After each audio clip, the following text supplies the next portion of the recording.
¿Quién como Dios? Nadie como Dios. Sean todos ustedes bienvenidos a este nuevo programa de Historia de la Salvación. Me presento, mi nombre es Nasli Balaguera. Llevo por gracia del Señor 6 años en esta hermosa comunidad y estoy muy contenta de acompañarlos en esta nueva oportunidad. Vamos a iniciar con una pequeña oracioncita para disponer nuestra alma, disponer nuestro corazón y que sea el mismo Espíritu de Dios quien obre en nosotros. En el nombre del Padre, del Hijo y del Espíritu Santo. Amén. Ven Espíritu Santo, te pedimos que te hagas presente en cada uno de nosotros, en nuestras casas, en nuestros hogares y en nuestros corazones. Te proponemos nuestra voluntad y nuestro entendimiento. Te pedimos que derrames tu celo apostólico, tu ardor y tu fuego en cada uno de nosotros, para que hoy podamos renovar nuestro sí a ti. Gloria al Padre, al Hijo y al Espíritu Santo, como era en un principio, ahora y siempre, por los siglos de los siglos. Amén. En el nombre del Padre, del Hijo y del Espíritu Santo. Amén. Bueno, vamos a iniciar con este programa, pero para entender el tema de hoy, que está súper interesante, vamos a hacer un recuento acerca del programa anterior, vamos a hablar un poquito de lo que fue el programa anterior, donde recalcaban sobre aquel Pentecostés que el Señor les regaló a los apóstoles. Recordemos que en ese tiempo pues ya había muerto Jesús, pero los apóstoles tenían mucho miedo. Los apóstoles estaban amenazados, les habían dicho que si salían, si los veían, les iban a hacer lo mismo que le hicieron a Jesús, los iban a crucificar o los iban a apedrear y bueno. Recordemos también que los apóstoles ya habían recibido una misión que era ir a predicar lo que el Señor les había enseñado. Pero como ellos tenían miedo, estaban encerrados. Recordemos también que no era un solo día en el que habían estado encerrados, sino que habían pasado ya varios días. Entonces el Señor se presentó como lenguas de fuego sobre cada uno de ellos, los llenó de su fuerza, de su espíritu, de su decisión, de su amor y de su fuego para poder decir sí, sí vale la pena ir a predicar, sí vale la pena dar la vida si es necesario por Cristo. Entonces fue ahí en ese momento donde los apóstoles decidieron salir, bueno, recibieron gracias y dones y decidieron salir a predicar el Evangelio. Como saben, muchos se fueron para unos lados, los otros para los otros. Y bueno, es así como ahorita podemos ver a la Iglesia Católica o los cristianos en varias partes del mundo por estas predicaciones, por este sí que dieron en aquel Pentecostés los apóstoles. Recordemos también que ellos, no solamente Dios estaba dispuesto a darse en ellos, sino que ellos estaban también dispuestos a recibirlo. Entonces, por eso también los invito a que nos sigamos disponiendo eh, a recibir lo que el Señor nos quiere dar, porque el Señor tiene todas las intenciones de darnos lo que nosotros necesitamos, pero somos nosotros los que debemos dar ese sí, aceptando lo que el Señor tiene para nosotros. Y bueno, empezando con el tema de hoy, que yo creo que ya vieron el título, Sangre de Mártires, Tierra de Nuevos Cristianos. Y es un título que me emociona muchísimo porque habla mucho de lo que somos nosotros ahorita y de lo que fue nuestros inicios como Iglesia Católica. ¿Sí? Porque, bueno, para nosotros llegar ahorita, para nosotros en este momento seguir manteniendo la fe cristiana, hubieron muchos muertos. Primero hubieron muchos mártires, hubieron muchas personas que si no hubiese sido por su martirio, no estuviéramos nosotros aquí, no estuviera de pronto o no hubiese perseverado nuestra fe. Entonces vamos a empezar con San Pedro, porque San Pedro fue el primer apóstol que predicó después de la muerte de Jesús, el que predicó a Jesús de Nazaret. San Pedro tuvo la valentía de evangelizar ahí mismo en Jerusalén junto con Juan. Cuando Pedro empezó a evangelizar en Jerusalén, empezaron a ocurrir claramente milagros, conversiones, el Señor se derramó, mejor dicho, en gracias abundantes sobre Jerusalén y empezaron a ocurrir esta serie de cosas, no sé qué. Ya obviamente el Sanedrín y los sumos sacerdotes ya los tenían como, mejor dicho, entre ojos, porque la gente los miraba y decía, bueno, ellos eran los que estaban con Jesús o no eran ellos, antes predicaban algo que es lo que están predicando ahora, qué actitudes están tomando ahora frente a las cosas, porque bueno, Jesús le había dicho a Pedro que él era el que tomaba el mando entre los apóstoles. Entonces también se preguntaban por eso. Empezaron a ocurrir una serie de milagros, de conversiones que fueron llamando la atención entre el mismo pueblo. Un milagro que dio pie para que fueran perseguidos o para que fueran amenazados por el Sanedrín o por los sumos sacerdotes es el milagro que la mayoría de nosotros conoce, pero se los voy a leer aquí en esta cita bíblica. Es Hechos de los Apóstoles 3:5, y dice así. Pedro y Juan subían al templo para la oración de las 3 de la tarde. Estaba allí un hombre tullido desde su nacimiento, al que llevaban y ponían todos los días junto a la puerta del templo llamada Hermosa, para que pidiera limosna a los que entraban en el templo. Este, al ver a Pedro y a Juan que iban a entrar en el templo, les pidió una limosna. Pedro, fijando su mirada juntamente con Juan, le dijo: míranos. Él les miraba con firmeza, esperando recibir algo de ellos. Pedro le dijo, escuchen esto: no tengo plata ni oro, pero lo que tengo te lo doy. En nombre de Jesucristo el Nazareno, echa a andar.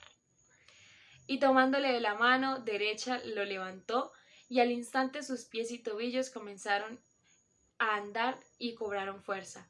De un salto se puso en pie y andaba. Entró con ellos en el templo, andando, saltando y alabando a Dios. Todo el pueblo vio cómo andaba y alababa a Dios. Palabra de Dios, te alabamos, Señor. Bueno, ¿por qué recalqué lo que San Pedro le dijo? Bueno, en este momento Pedro. Porque lo único que él le dijo: no tengo nada para darte, pero lo que tengo te lo doy. Levántate y camina. Levántate y camina. Y bueno, los demás, los que estaban, como nos pudimos dar cuenta, los que estaban ahí en el templo, quedaron asombrados porque, bueno, era alguien que estaban acostumbrados a ver así, en esa condición, porque había nacido así. No era que había tenido un accidente y había quedado así, no, había nacido así. Entonces fue un milagro impresionante que hizo que los llamaran los dos, a Pedro y a Juan, y les llamaran la atención.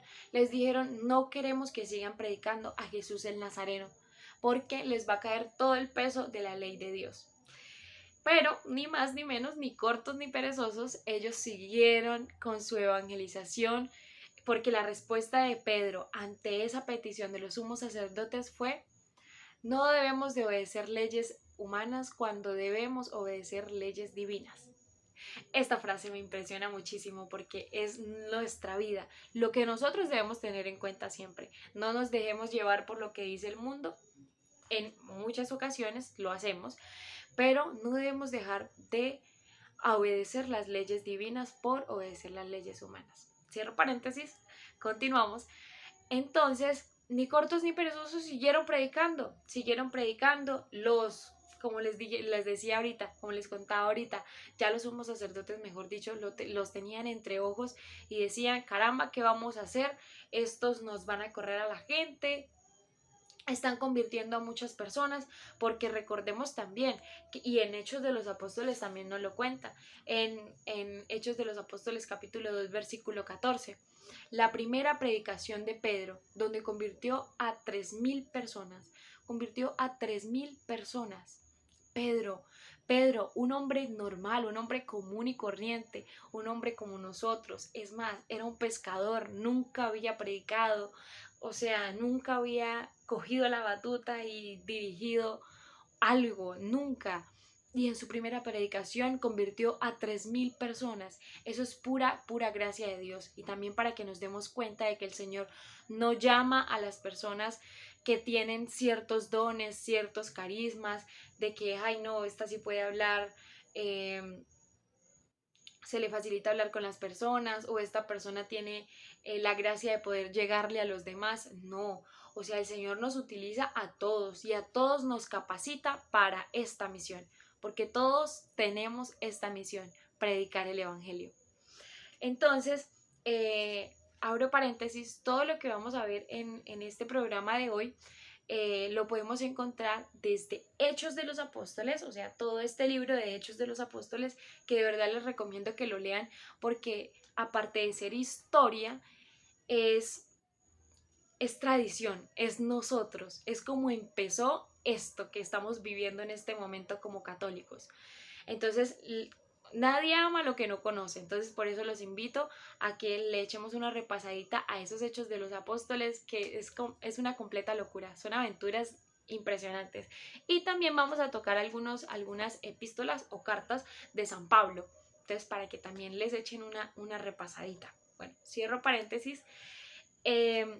Desde allí, en esas 3.000 personas que se pudieron convertir, que tuvieron la gracia de convertirse, empezó la primera comunidad cristiana. En esta primera comunidad cristiana había algo que los caracterizaba, era el amor, la caridad. La caridad, porque por ejemplo, en esta primera comunidad, las personas que tenían bastantes cosas, digamos como terrenos o cosas así, que eran de valor, las vendían y las repartían entre ellos según sus necesidades. Por ejemplo, las personas que no tenían mucho vendían también lo que tenían y se iban repartiendo entre todos, de manera que todos quedaban igual, ni uno más ni uno menos, y ellos eran completamente felices compartiendo sus cosas, vendiéndolas y donándolas a los que no lo tenían. Por eso se caracterizaban, por el amor y la caridad. Entonces, cuando empezó a surgir esta primera comunidad, volvieron y llamaron a Pedro y a Juan, los encarcelaron, ya decidieron, no, tenemos que encarcelarlos, los castigaron, o sea, los latigaron, los azotaron, pero este dolor de los látigos no fueron más que una fuerza y un trampolín para poder decir, estamos haciendo las cosas bien y hay que seguir evangelizando, hay que seguir predicando. Entonces, estando allí en la cárcel, el Señor vuelve y le hace otro llamado a Pedro, y es que vaya y predique en el templo. Adivinen qué hizo Pedro, salió y predicó en el templo. Ya después el Señor le volvió y le hizo el llamado a Pedro de salir a predicar en Roma, lo invitó para Roma, lo llevó para Roma, allí él se hace obispo de la primera comunidad que fundó en Roma, y bueno, dirigiendo esta comunidad también hubieron muchísimas gracias. En Roma también fue algo complicado porque ellos tenían diferentes creencias, era una cultura completamente diferente y era un poco más complicado la predicación. Pero bueno, ahí se logró algo. Cuando llegó Nerón al imperio, él empezó con la persecución de los cristianos. Todos los cristianos que hubieran en Roma iban a ser asesinados, iban a ser martirizados. Pero entonces Pedro, en su humanidad, sintió nervios y bueno, aconsejado por las mismas personas de la comunidad que le decían que escapara, que se fuera de la ciudad, que saliera, Pedro hizo caso y estaba saliendo de la ciudad. Cuando estaba en ese camino de salir, de huir, el Señor se le aparece. El Señor se le aparece, Pedro lo reconoce y le dice, Señor, ¿a dónde vas? Y el Señor le responde, a Roma, a ser crucificado nuevamente. Y fue ahí donde Pedro reconoció de que tenía que ir a Roma, porque su martirio tenía que ser testimonio para los futuros cristianos y para esos mismos cristianos que estaban en ese momento, para que de pronto no sintieran el mismo miedo que sentían en ese momento por los martirios que se venían y por esa persecución tan grande que se venía, sino que todo lo contrario, sintieran valor y orgullo de ser católicos cristianos. Él se fue para Roma, claramente fue encarcelado, lo sentenciaron a muerte, lo sentenciaron a crucifixión y cuando lo iban a crucificar, él dijo, no soy digno de morir como el maestro. Mi cabeza tiene que quedar donde quedaron los pies de mi maestro. Y por esta razón fue que él fue crucificado de cabeza. Por eso la cruz invertida en el Vaticano, no porque sea satánico ni nada de esto, sino porque eso representa la muerte de Pedro, el primer papa. Pedro, el primer papa. Y vean qué impresionante es esto, porque eso no se quedó tan solo en muero por Cristo y en ese momento tuvo el valor que tuvo, no, fue un valor de siglos, de que pasó en ese momento, pero que ahorita sigue perdurando y se sigue viendo los frutos de ese martirio, porque por gracia de Dios, Pedro, que fue el primer papa, lo siguen sucediendo todos los papas que llevamos hasta ahora y que, bueno, han sido la figura de Jesús en la tierra. Pueden ser nuestros maestros, pueden ser nuestra guía y también claramente una ayuda para nosotros como católicos en el momento del discernimiento. Continuando así con la muerte de Pedro, para ese mismo momento Pablo también estaba siendo encarcelado, estaba siendo atacado por Roma y por la persecución de Nerón. Pero bueno, iniciando con la vida de Pablo, todos conocemos a este Saulo, Saulo, ¿por qué me persigues? Saulo, Saulo, ¿por qué me persigues? La caída del caballo y la ceguera que lo llevó a la conversión. Recordemos que Pablo tuvo una conversión impresionante, una conversión, mejor dicho, de fuego, una conversión de corazón. Cuando le llegó la conversión a Pablo y el Señor lo llamó, bueno, en ese momento Saulo, el Señor después le cambió el nombre por Pablo, cuando le llegó la conversión, él sentía un profundo fuego en su corazón por predicar a los más cercanos. A los más cercanos. ¿Y por qué esto? ¿Por qué a los más cercanos? ¿Por qué a los más allegados a él? Porque era él mismo quien atacaba y quien martirizaba a los cristianos de ese momento. Él era uno de esos.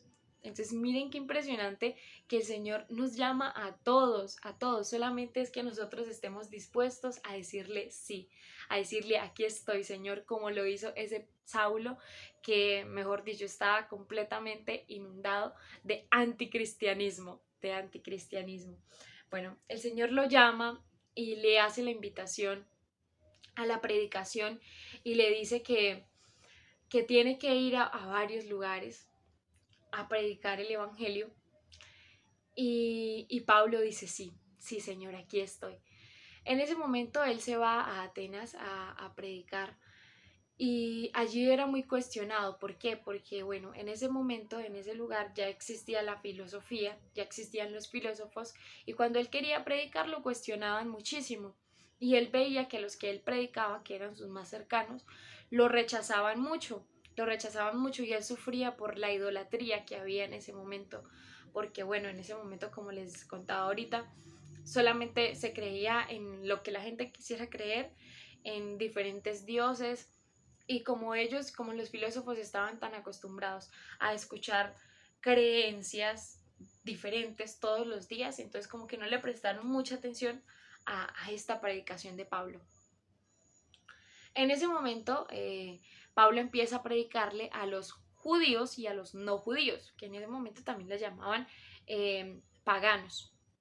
Él empieza con esta predicación a estas personas y fueron ellos los que se dispusieron para poder decirle el sí al Señor. Empezaron a seguir a Pablo, a acompañarlo, a escuchar sus predicaciones.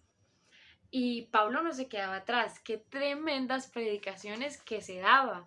Impresionantes. Y una que entre tantas predicaciones que Pablo le contaba o le hacía a su pueblo en ese momento, hubo una que me llama mucho la atención y yo creo que a todos nosotros también nos llama mucho la atención, y es este himno del amor, que les voy a leer un pedacito para que les quede algo de curiosidad, para que vayan y lo busquen. La cita bíblica es 1 Corintios 13. Dice así: aunque hable las lenguas de los hombres y de los ángeles, si no tengo caridad, Soy como el bronce que suena y címbalo que retiñe. Aunque tenga el don de profecía y conozca todos los misterios y toda la ciencia, aunque tenga la plenitud de fe como para trasladar montañas, si no tengo caridad, nada soy. Aunque reparta todos mis bienes y entregue mi cuerpo a las llamas, si no tengo caridad, nada soy. La caridad es paciente, es amable, la caridad no es envidiosa, no es jactanciosa, no se engríe, es decorosa, no busca su interés, no se irrita, no toma en cuenta el mal, no se alegra de la injusticia, se alegra con la verdad. Todo lo excusa, todo lo cree, todo lo espera, todo lo soporta. Palabra de Dios, te alabamos, Señor.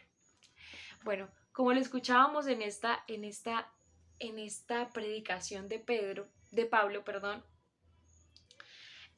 son las bienaventuranzas.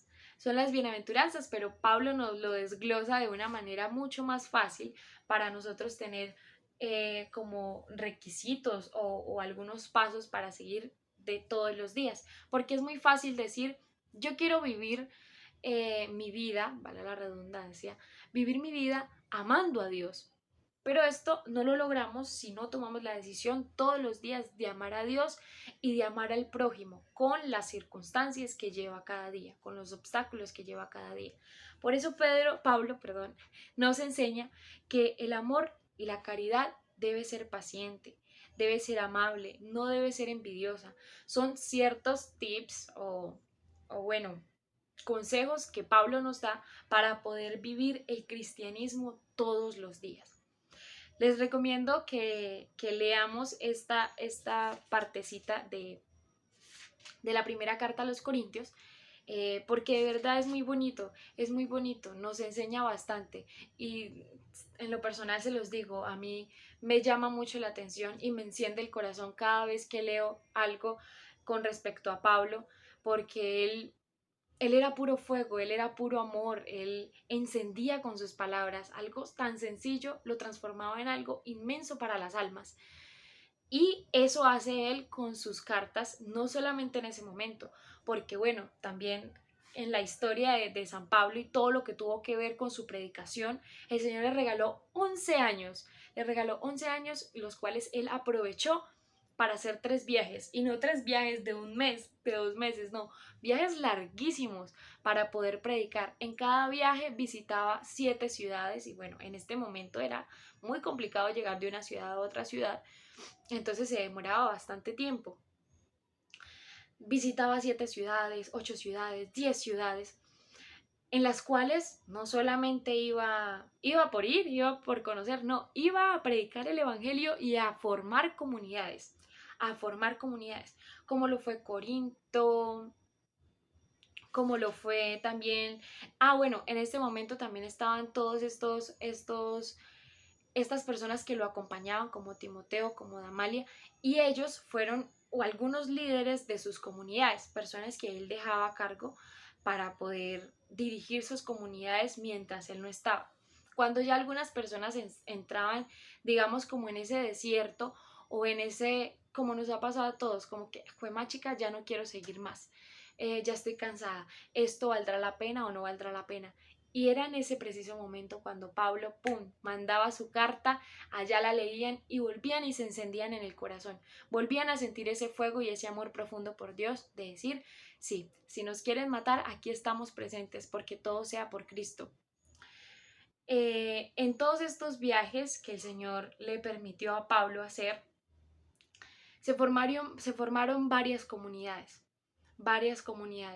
Él iba en un viaje, formó una comunidad, en el segundo viaje volvía a esa misma ciudad, la visitaba, veía cómo iban esos cristianos, cómo estaban haciendo las cosas, y bueno, por gracia y por pura gracia de Dios, porque en ese momento era muy complicada la comunicación, por pura gracia de Dios, todo fue de la mejor manera. ¿Pero por qué? Porque ellos estaban dispuestos, porque ellos estaban dispuestos a recibir al Señor. Pablo se enferma y Lucas es quien lo acompaña en esa enfermedad. Recordemos que Lucas era el doctor. En este momento San Lucas, por gracia de Dios, lo acompañaba en esa enfermedad. Cuando el Señor llama a Pablo a Roma, a predicar a Roma, él sabía que Nerón estaba en la persecución de los cristianos. Sin embargo, tomó la decisión: Señor, tú me estás llamando para Roma, allá voy a ir, allá voy a ir. Él sentía en su corazón que en Roma iba a morir, en Roma iba a morir, pero sin embargo se entregó completamente a la voluntad de Dios y se fue para Roma. Allá en Roma fue encarcelado. Este tiempo en la cárcel no fue en vano, porque lo aprovechó completamente. Ahí fue cuando le pedía el favor a Lucas que le escribiera todos los mensajes que él quería dejar, que él quería dejarnos como legado, porque realmente estas cartas son un legado completo. Esa historia de su conversión, esas cartas que a lo mejor algunas no las tenemos, no las leemos, pero que sabemos que si existieron, son puras cartas de fuego, puras cartas de amor. Eh, Qué impresionante esto, qué impresionante ver cómo San Pablo, hasta en su enfermedad, hasta verse en ese estado, porque él ya estaba de edad, verse en ese estado y decir: tengo que pensar no solamente en los cristianos de hoy, sino en los cristianos del futuro, en los cristianos que vienen más adelante. Ellos deben conocer esto, deben saber lo que el Señor ha hecho en mi vida. Y eso es a lo que el Señor también nos llama, a dejar nosotros un legado, no algo escrito y todos los días como: querido diario, hoy es esto, no, pero sí un legado de nuestros familiares, que de pronto nos recuerden por nuestra caridad, por nuestro amor, por nuestra generosidad, por nuestras virtudes. Eso es a lo que está llamado un verdadero cristiano, por su devoción. Entonces, bueno, ahí ya Pablo es sentenciado también a muerte, es decapitado. Cuando le cortan la cabeza, su cabeza da 3 saltos y allí florecen fuentes. Fuentes, otro milagro, porque hasta en su muerte hubieron milagros. Eh, Toda esta historia de San Pedro y San Pablo me enciende mucho el corazón, y yo sé que si ustedes se ponen a leer un poquito de Hechos de los Apóstoles, o si repasan nuevamente las cartas de Pablo, se van a encender el corazón completamente. Van a encender el corazón completamente, porque ellos, ellos son nuestros padres en la fe. Ellos, sin ellos o sin ese sí que dieron, de pronto ahorita nosotros no estuviéramos, como les decía ahorita, de pronto ahorita nuestra fe estuviera no tan fuerte como está, porque gracias a Dios hay muchos cristianos en la tierra, pero de pronto no estuviera tan fuerte, no solamente la misión de ellos dos, sino que también los otros apóstoles se fueron para otros lugares y predicaron en otros lados, también fueron martirizados, como nos lo contaban en el programa anterior, la muerte de San Esteban. Todos estos martirios que no se quedaron solamente en martirios y en entregar la vida por Dios, sino que sus frutos han perdurado, y sus frutos no se vieron solamente en ese momento, sino que se han seguido viendo a lo largo de la historia.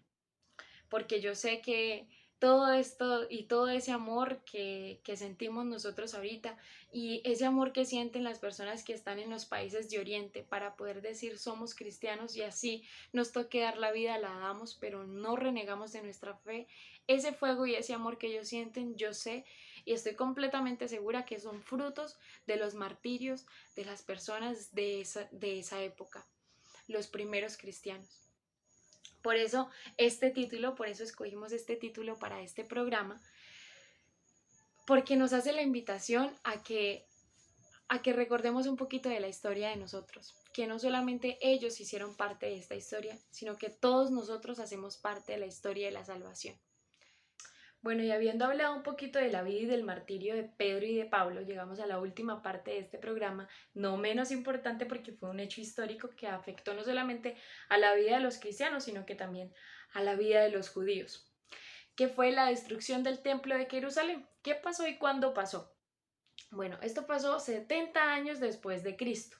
Con la llegada de Gesio Floro al gobierno de Judea, él se dio cuenta que de pronto los ingresos fiscales que le llegaban no eran suficientes, o no se le hacían suficientes. Entonces quiso adueñarse del dinero del templo, las limosnas que le llegaban al templo. Las personas claramente no estuvieron de acuerdo y él, al enterarse que las personas no estaban de acuerdo, mandó tropas a masacrarlos.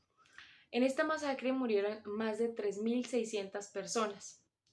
3.600 personas. El resto del pueblo, al ver que estaba sucediendo todo esto, empezaron una rebelión, algo inmenso, empezaron a unirse y a unir fuerzas y decidieron dirigirse hacia Masada. ¿Qué era Masada? Masada era una fortaleza gigante que estaba protegiendo la ciudad del Mar Muerto.